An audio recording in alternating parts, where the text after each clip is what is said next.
Hi, everybody. We're going to talk a little bit about A Dream of America. Um, we talked about this before.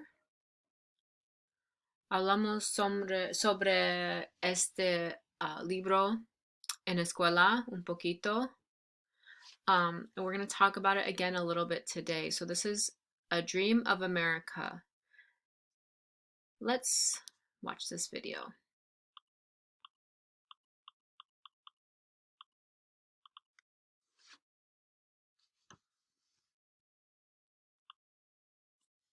Pass through Ellis Island.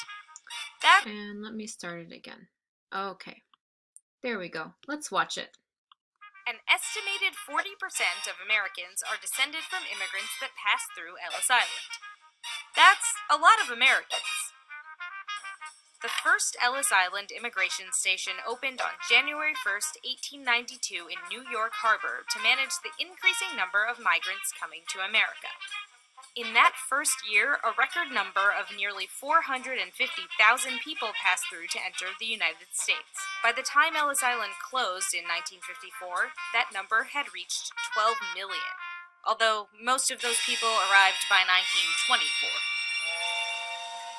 Migrants fleeing poverty and persecution or just looking to start a new life traveled by private steamship from Eastern and Southern Europe. Voyages could take 1 to 2 weeks. Ships divided passengers by wealth and class. First and second class passengers slept in staterooms and cabins while everyone else stayed in a space at the bottom of the ship called steerage. Steerage passengers paid around $30 per ticket, but steamship companies would sell as many tickets as they could. First and second class passengers paid even more. Because of this, steerage was often overcrowded and unsanitary, with shared sleeping compartments and no privacy. But hopeful immigrants stuck it out, believing it would be worth it for a chance to live in the United States. When ships finally arrived in New York Harbor, health officers boarded and looked for signs of disease before anyone was allowed to disembark. Healthy first and second class passengers were processed on the spot and allowed to enter the United States without setting foot on Ellis Island. Everyone else waited, sometimes for days, for small ferries to take them to the immigration station for processing. Migrants walked down the gangplank with all of their belongings and dropped their bags in the baggage room on the ground floor. They then continued up a winding staircase to the registry room, which was upstairs for a reason. Doctors stood on the second floor and watched each person climb the stairs for signs of health problems. The registry room, nearly 20,000 square feet with 56-foot-tall vaulted ceilings, was nicknamed the Great Hall for its size. It was here that most migrants' fate would be decided.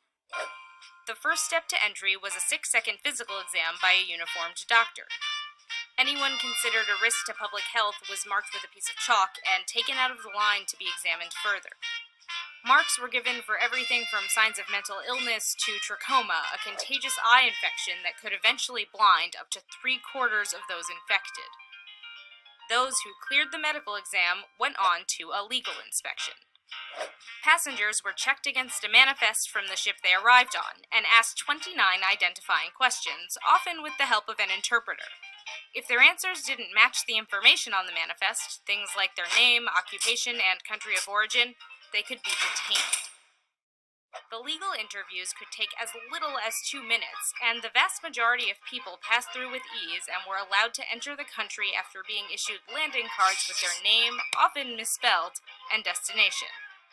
For others, the stay on Ellis Island was considerably longer. The few who were detained, for either medical or legal reasons, could be on the island overnight or for months.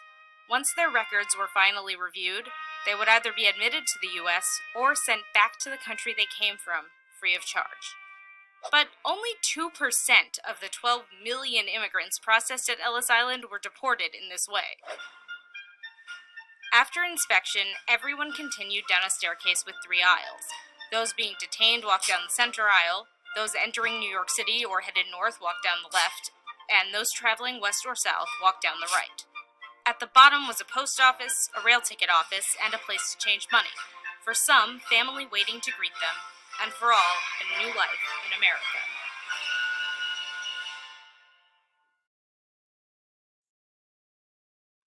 So that was just a short story about the immigrants from Ellis Island.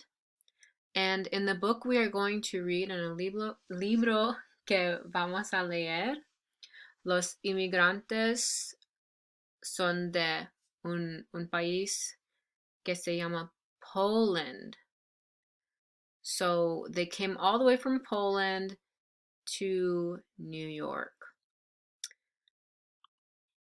This is the ship that they used to go when they came from Poland to New York. There's water here, and this is the ship that they use. But there are a lot of people, many, many people on the ship.